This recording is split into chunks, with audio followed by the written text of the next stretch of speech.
नमस्कार. आठवणीचं पान या यूट्यूब चॅनलवर आपलं मनापासून स्वागत आहे. हृदयाच्या कप्प्यात जपून ठेवलेली एक आठवण मी तुम्हाला सांगत आहे. सर्वांना मैत्री दिनाच्या खूप खूप शुभेच्छा. काल आपण मैत्री दिवस साजरा केला. Happy friendship day. खरं तर आपण जन्माला आलो की सगळी नाती ही आपोआप आपल्याला चिकटत असतात. त्यामध्ये आपलं काहीच योगदान नसतं. तुम्ही माना किंवा न माना, पण ती नाती आपल्या जन्माबरोबरच आपल्याला चिटकून येतात. त्यामध्ये आपल्याला निवडीचं स्वातंत्र्य नसतं. पण मैत्री हे असं नातं आहे की तुम्ही स्वतः ते नातं निवडू शकता. मित्र आणि मैत्रिणीचं हे नातं जगावेगळं आहे आणि हे नातं निवडण्याचं स्वातंत्र्य आपल्याला असतं. आपले स्वभाव जुळले, विचार जुळले की साध्या मैत्रीपासून जिवलग मैत्रीपर्यंत आपण कधी पोचतो हे आपल्याला कळतही नाही. रक्तसंबंधाच्या पलीकडचं हे नातं असतं. मैत्रीमध्ये जात, धर्म, भाषा ह्याचं कसलंही बंधन नसतं किंवा हे आडवं येत नाही. ती निखळ मैत्री असते. ज्याच्या भोवती सतत मित्रमैत्रिणीचा गराडा असतो तो खरा भाग्यवान.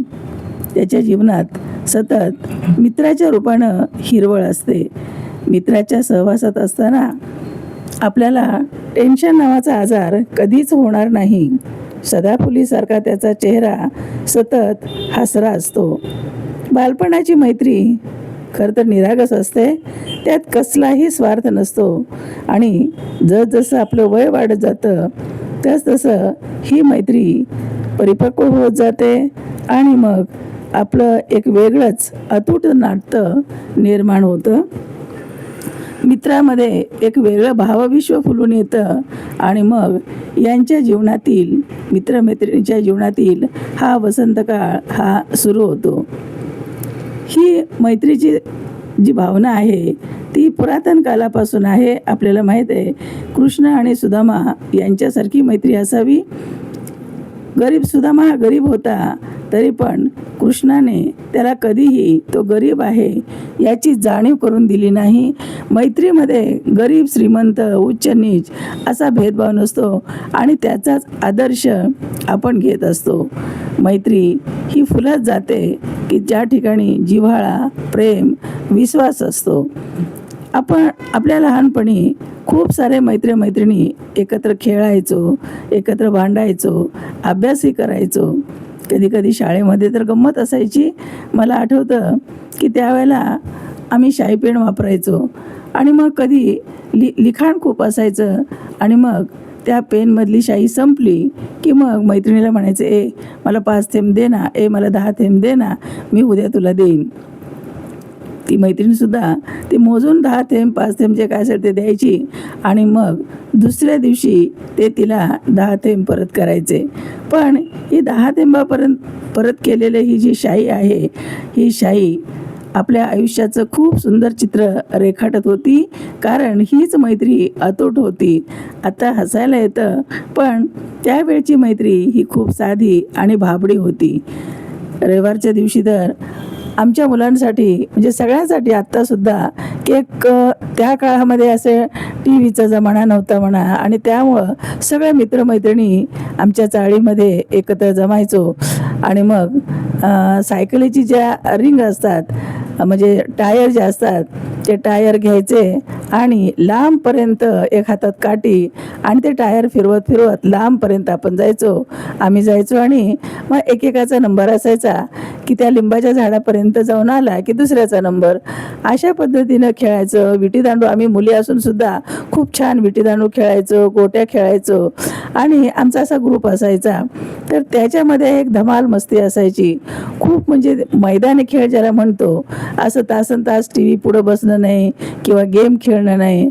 आत्ताची मुलं जी खेळतात हातामध्ये रिमोट असतो आणि ते टी व्हीवर गेम खेळत असतात किंवा आता जे वेगवेगळी काही साधनं आहेत त्याच्यामध्ये ते गेम खेळत बसतात आणि एकलकोंडेपणा वाढले त्यामुळं. आणि जे मोकळ्या हवेमध्ये, मोकळ्या वातावरणामध्ये खेळण्याचा आनंद, मित्रासोबत टाईम स्पेंड करण्याचा आनंद त्यांना मिळत नाही.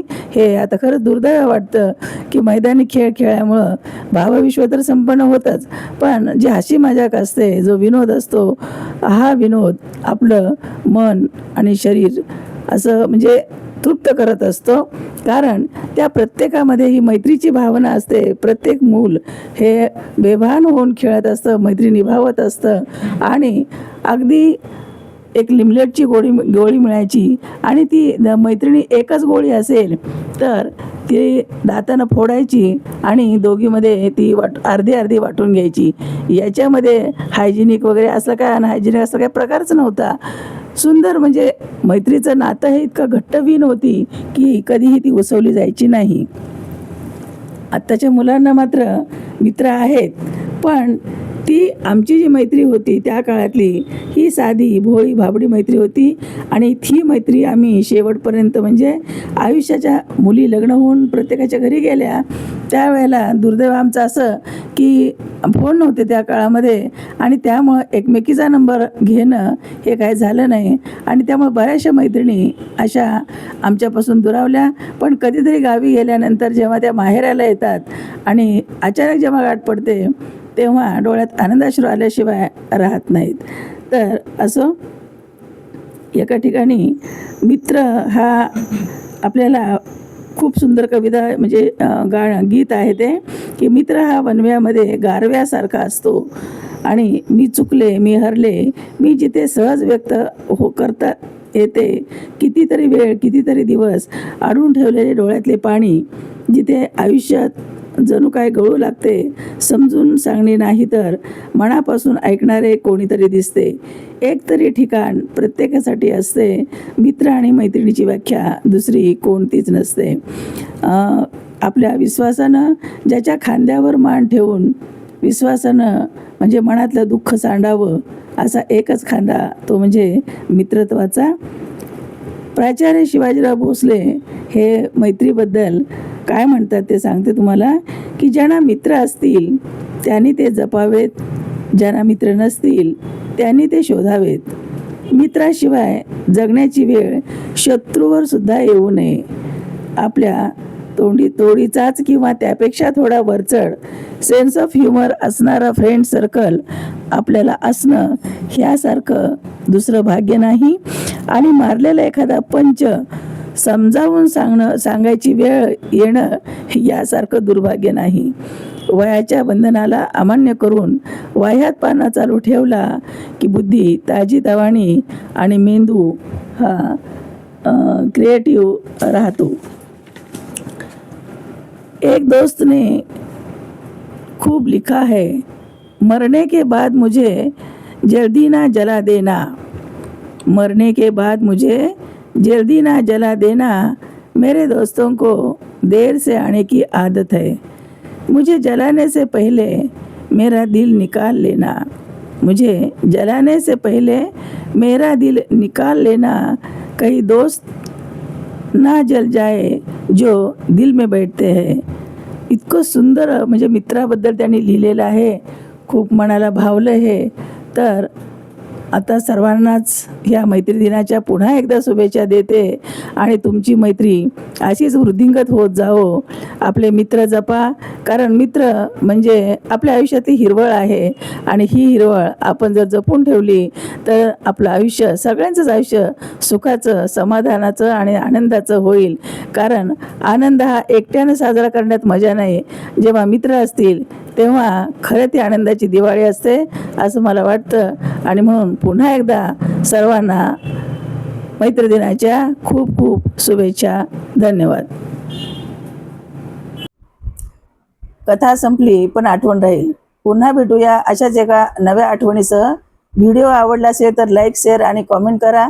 चॅनलला सबस्क्राईब करायला विसरू नका आणि प्रेम देत राहा. धन्यवाद.